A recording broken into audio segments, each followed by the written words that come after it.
Once upon a time, when all was shrouded in ignorance, there lived a philosopher. He sought the philosopher's stone that would transmute base metal into gold, and the elixir of life that would bring eternal youth.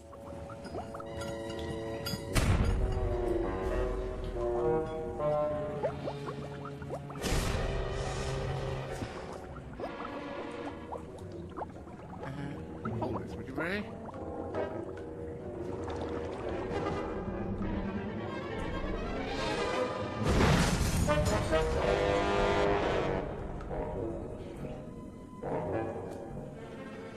Did it work?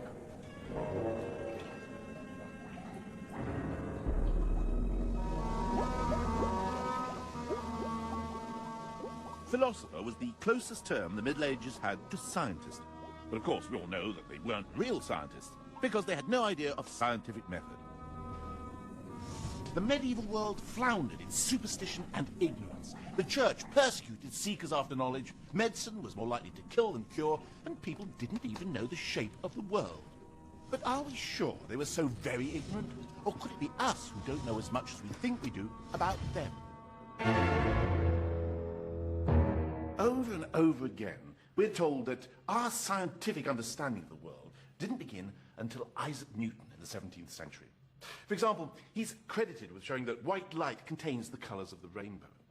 And yet, 400 years before Newton, a 13th century monk by the name of Roger Bacon performed this experiment, in which he passed light through water to create a spectrum, and concluded, like Newton, that light contains an unchanging geometry.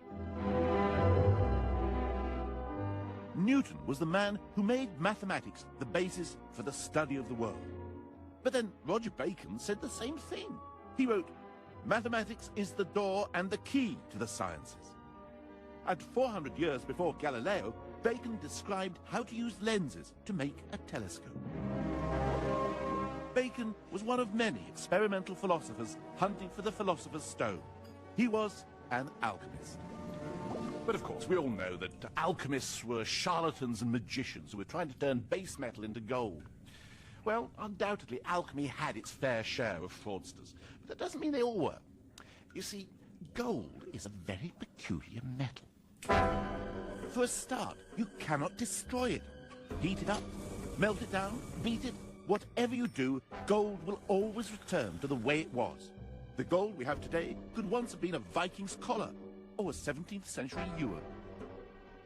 At Oxford University's chemistry labs, Dr. Alan Chapman explained to me just why gold obsessed the medieval alchemists. What the alchemists were fascinated with is what they called mutability. Why certain things did change, and things like gold never changed. Gold was the most perfect of all metals, and as a result, therefore, what gold became was the study of perfection on Earth. And all of their manipulative procedures about gold were concerned with trying to actually obtain, not wealth, it wasn't wealth they were after, it was understanding the inner secrets by which God had made all the substances of nature. The alchemists believed that all things in nature were striving towards perfection. And since gold was perfect, one day all metals would transmute into gold. The alchemists were just trying to give nature and God a hand. Teach me how to make gold. Oh, yes, very easy. Oh, we're going to be rich. Alan showed me one of the experiments that made the alchemists think they were very close indeed. Well, here we have mercury in a jar. It was liquid, it was shiny, and they believed that it was a sort of seed bed into which you could plant gold. That's the gold. That was the nice Put gold it in powder, there is it? and put them together. Yeah.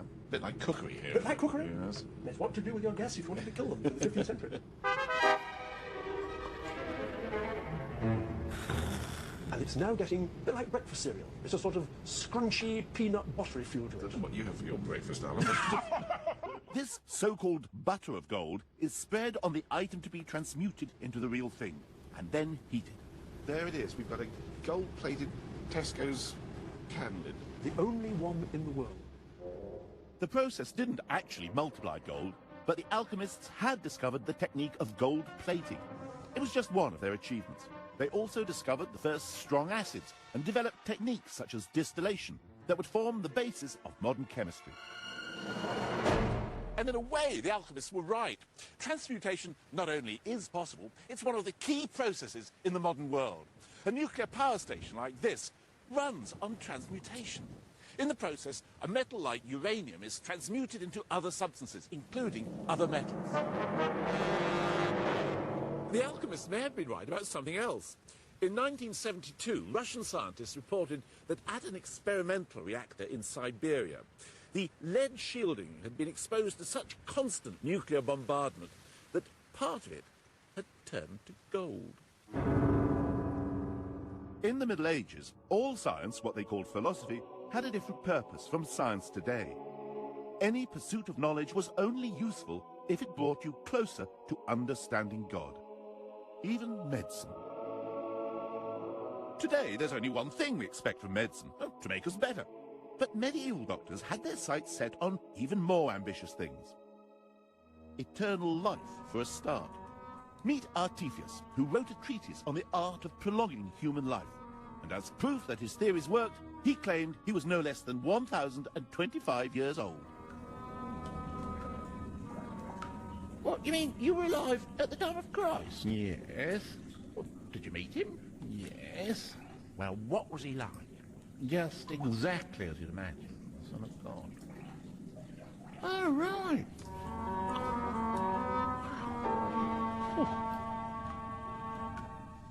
The alchemists believed that if they could turn base metal into perfect, immortal gold using the Philosopher's Stone, they might also be able to use it as an elixir of life that would make mankind immortal. The purpose wasn't simply to make people live forever, but to restore mankind to its condition of perfection before the fall. The eternal life was almost incidental. Of course, no philosopher actually found the elixir of life. I mean, otherwise I'd be interviewing him now. But that doesn't mean we should write off medieval doctors. I'm about to have a consultation with an expert in medieval medicine.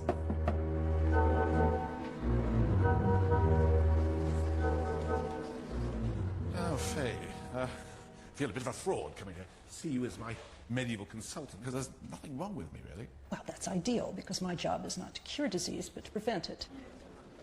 A medieval physician believed that disease wasn't something that attacked you. A disease was something that you suffered from because you didn't have enough health. So a physician would try, mainly by food and by herbs, to promote your health and restore your health. So if I was your patient, how would you distinguish me from other people? I would try to classify you, for instance, according to the doctrine of the humors.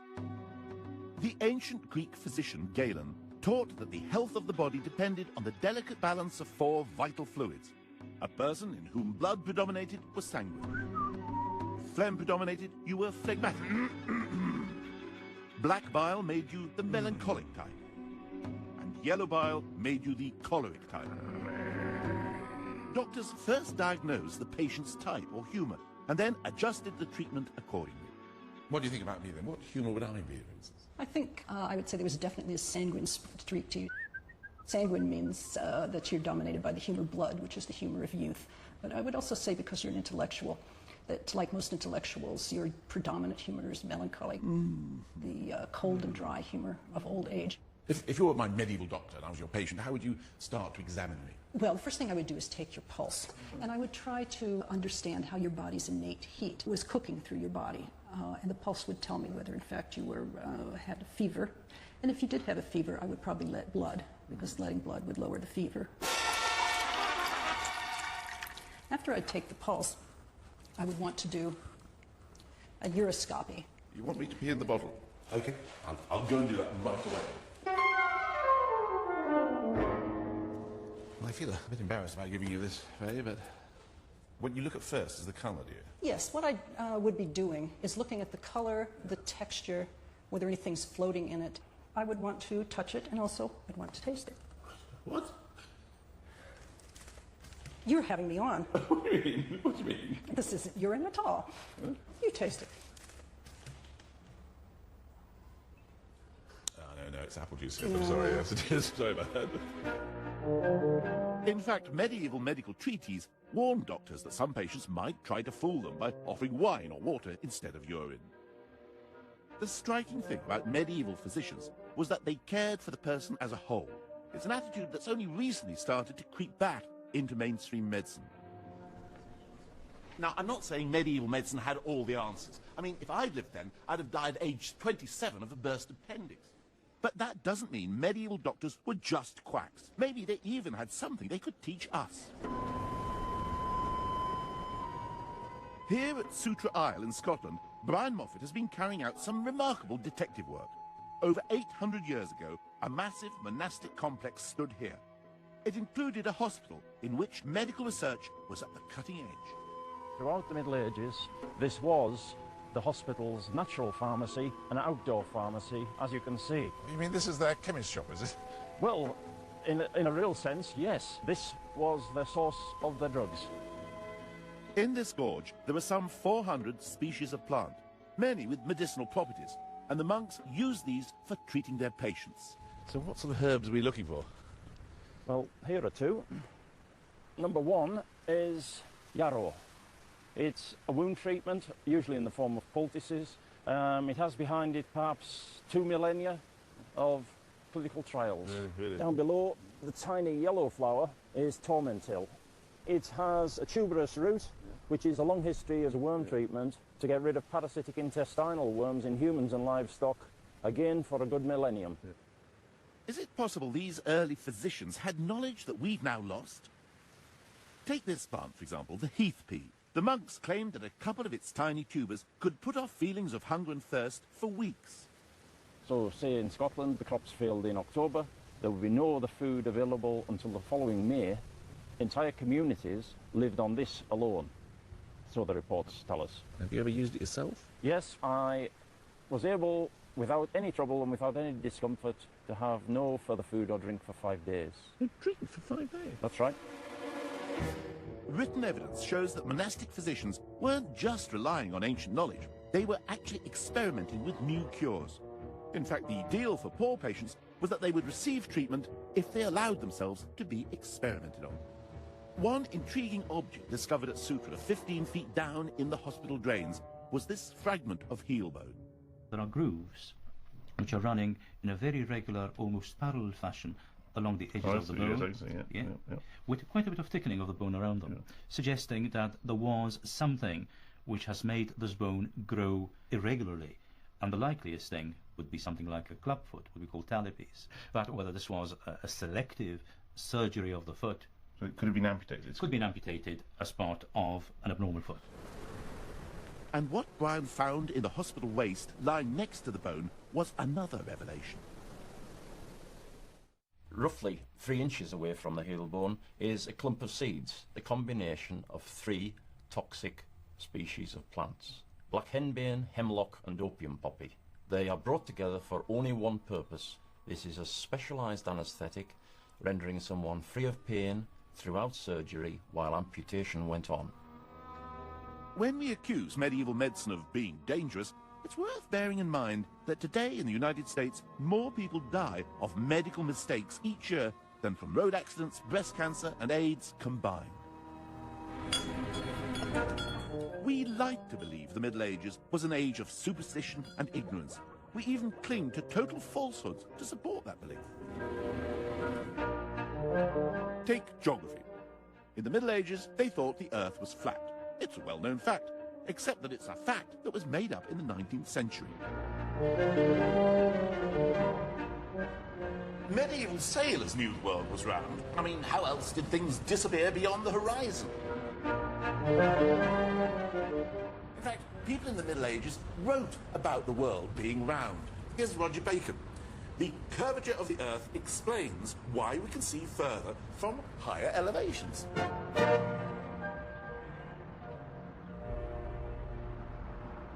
So why is it we're so convinced that medieval people thought the world was flat? Well, one of the chief culprits was a 19th century American novelist by the name of Washington Irving. He wrote fantasies like The Legend of Sleepy Hollow and Rip Van Winkle. In 1828, Irving also wrote a biography of Christopher Columbus, which included a jolly exciting scene in which, just before his great voyage of discovery, Columbus was confronted by the ignorance and bigotry of the church authorities at Salamanca. They accused him of heresy for saying the world was round, when the church taught that it was flat. Except the church had never taught that the world was flat. The scene was entirely fictitious. But if they didn't believe the world was flat, why were their maps so terrible? I mean, they hadn't a clue, had they? Look at this, they've got Jerusalem here in the middle, like a bullseye. They've got Rome down there. Up there they've got Noah's Ark. And over there, a whole lot of monsters. I mean, come on. I asked Peter Barber from the British Library to tell me what on earth was going on. The point is, it isn't a map, because in the Middle Ages, this would have been regarded as a visual encyclopedia. In a way, it's geographical, but the purpose of the geography is to provide a framework for knowledge and for philosophy, and also a history, which begins with Adam and Eve, goes on to the Tower of Babel. Yeah. There's Jerusalem, and down there is Rome. Yeah. In another level, it's also the history of the past, including the history of Alexander the Great, who accounts for these weird creatures here. These are the people whom Alexander the Great in legend is supposed to have encountered. I just noticed that God has got a cricket ball in his left hand. Well, it may look like a cricket ball, and it is certainly a ball, but it is actually the world. So this is visual proof that they see the world as a globe. Mappa didn't mean map, it simply meant a cloth. And the purpose of these mappae was not to show you the shape of the world, it was to help you understand God. The people who needed geographically accurate maps were mariners, and they had them. This chart dates from the 13th century, although we have no idea who drew charts like this or even how they were made. They're a bit of a mystery. Washington Irving's fantasy of Columbus and the bigoted churchmen also panders to another major misconception, and that is the idea that it was the medieval church that suppressed knowledge and that persecuted those who sought to extend the boundaries of science. In fact, throughout the Middle Ages, scientific experimentation was carried out by churchmen and with the blessing of the church. Roger Bacon was a friar, often writing for the Pope. He wrote, "Experiment is the only safe guide in such investigations." Mind you, safe is a relative word. In the 11th century, a monk at Malmesbury Abbey by the name of Elmer one day fitted himself out with a pair of wings and jumped from the high tower. His flying machine carried him a full 200 yards before he crash-landed, breaking both legs. When Elmer lay in bed recovering, he told the abbot he knew what had gone wrong. His flying machine needed a tail. The abbot forbade him to take the experiment any further, and manned flight was put on hold for 900 years. Men of the church were forever exploring new boundaries of knowledge in every conceivable sphere of human activity. Even these fabulous buildings are the result of experimentation. Experimentation on a monumental scale. When Canterbury Cathedral burnt down in 1174, the monks decided to build something altogether more ambitious. They allowed a French architect by the name of William of Sens to talk them into an entirely new kind of architecture. Taller, lighter, finely chiseled, and with graceful pointed arches. Nothing like it had been seen in England before. It soared to the glory of God, the church, the archbishop, and the architect, and not necessarily in that order. John Burton, the surveyor of the fabric at Canterbury, showed me just how William of Sens improved on the ancient Roman designs that still exist in the old part of the cathedral. See, what we're in at the moment is rather dark and dank sort of area, really, and that was caused by the fact that this is Romanesque architecture. It's very simple, very basic architecture, based on a semicircular arch.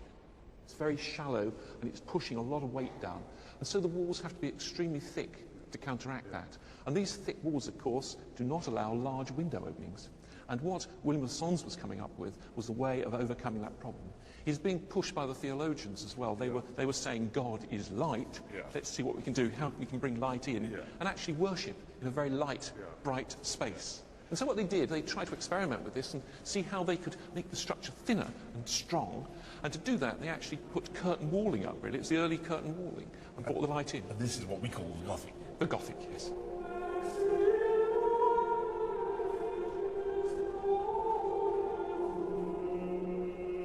Here, we're looking across at the Romanesque part of Canterbury.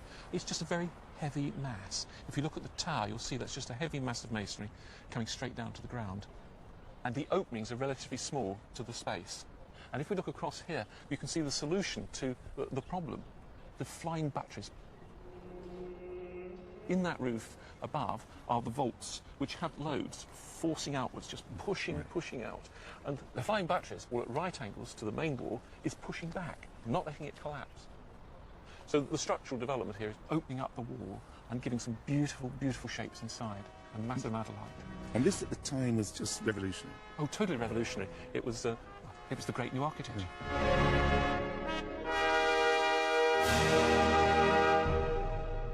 The cathedral builders were experimenting at the limits of their technology, and they learnt what those limits were the hard way. The fact is, our great cathedrals were always falling down. Winchester Cathedral's tower collapsed in 1107. Gloucester Abbey, 1170. Lincoln Cathedral, 1237. St David's, 1220. Ely, 1322. St Albans, 1323. York, 1407. And Ripon, 1450. Of course, the church's motive wasn't pure blue skies research. Like a lot of modern science, there were often economic or political imperatives behind the pursuit of knowledge. Take the Abbot of St Albans here in 1323. He undertook one of the most ambitious engineering projects of his day.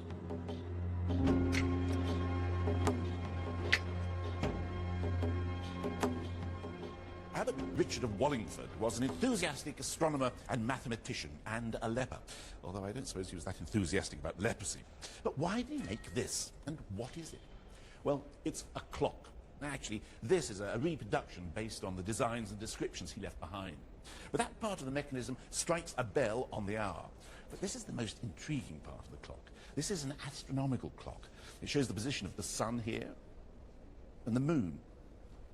It even shows the phases of the moon. It can even predict a lunar eclipse. That's when the dragon swallows the moon. The whole clock takes 18 1/3 years to complete one cycle of the heavens. It's a formidable feat of engineering. But why did he make it? Well, the abbot's reasons were economic and political. You see, the church had been locked in a power struggle with the townspeople of St Albans over who controlled the town's commercial enterprises. By building such a revolutionary clock, Richard was demonstrating that the church was technologically superior to the townsmen. What's more, by chiming every hour instead of just the time for prayers, Richard's clock would take control over the working day of the town. From now on, it was the church who would issue the time for town council meetings, for the opening and closing of markets, and for the beginning and end of each and every day's work. This was God's universe made visible. Nowadays, we assume that science and religion are poles apart. But the medieval church was not opposed to science. It wanted to use it. After all, since the Bible contained the truth, how could the church be threatened by understanding the truth better? It was only later, in the time of Galileo, that the Vatican became frightened of science. Newton, who was obsessed with alchemy and interpreting the prophecies of the Book of Revelation, was no more rational than the alchemists who, with their experiments, sought to uncover the truth hidden in nature. It was their understanding and their explorations which became the very foundation of modern science. Back in the 13th century, Roger Bacon recorded the things he foresaw in the future. Great ships guided by one man that will move with greater swiftness than if they were full of oarsmen. A carriage which will move with inestimable speed and without the help of any living creature. It is possible that a device for flying shall be made. That was 750 years ago. So what took us so long? Partly our ignorance of our own past, perhaps? Huh? You taste it. No, it's apple juice here. I'm sorry, yes it is. Sorry about that. In fact, medieval medical treatises warned doctors that some patients might try to fool them by offering wine or water instead of urine. The striking thing about medieval physicians was that they cared for the person as a whole. It's an attitude that's only recently started to creep back into mainstream medicine. Now, I'm not saying medieval medicine had all the answers. I mean, if I'd lived then, I'd have died at age 27 of a burst appendix. But that doesn't mean medieval doctors were just quacks. Maybe they even had something they could teach us. Here at Sutra Isle in Scotland, Brian Moffat has been carrying out some remarkable detective work. Over 800 years ago, a massive monastic complex stood here. It included a hospital in which medical research was at the cutting edge. Throughout the Middle Ages, this was the hospital. Today, there's only one thing we expect from medicine, to make us better. But medieval doctors had their sights set on even more ambitious things. Eternal life, for a start. Meet Artephius, who wrote a treatise on the art of prolonging human life. And as proof that his theories worked, he claimed he was no less than 1,025 years old. What, you mean you were alive at the time of Christ? Yes. Did you meet him? Yes. Well, what was he like? Just exactly as you'd imagine. Son of God. Oh, right.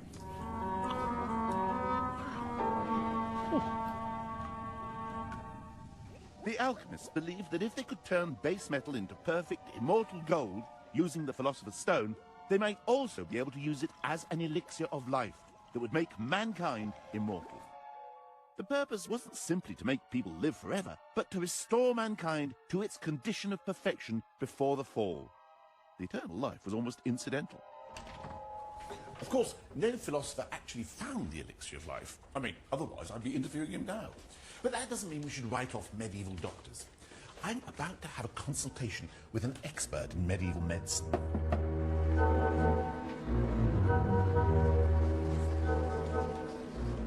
Oh, Faye, I feel a bit of a fraud coming here to see you as my medieval consultant, because there's nothing wrong with me, really. Well, that's ideal, because my job is not to cure disease, but to prevent it. The medieval physician believed that disease wasn't something that attacked you. A disease was something that you suffered from because you didn't have enough health. So a physician would try, mainly by food and by herbs, to promote your health and restore your health. So if I was your patient, how would you distinguish me from other people? I would try to classify you, for instance, according to the doctrine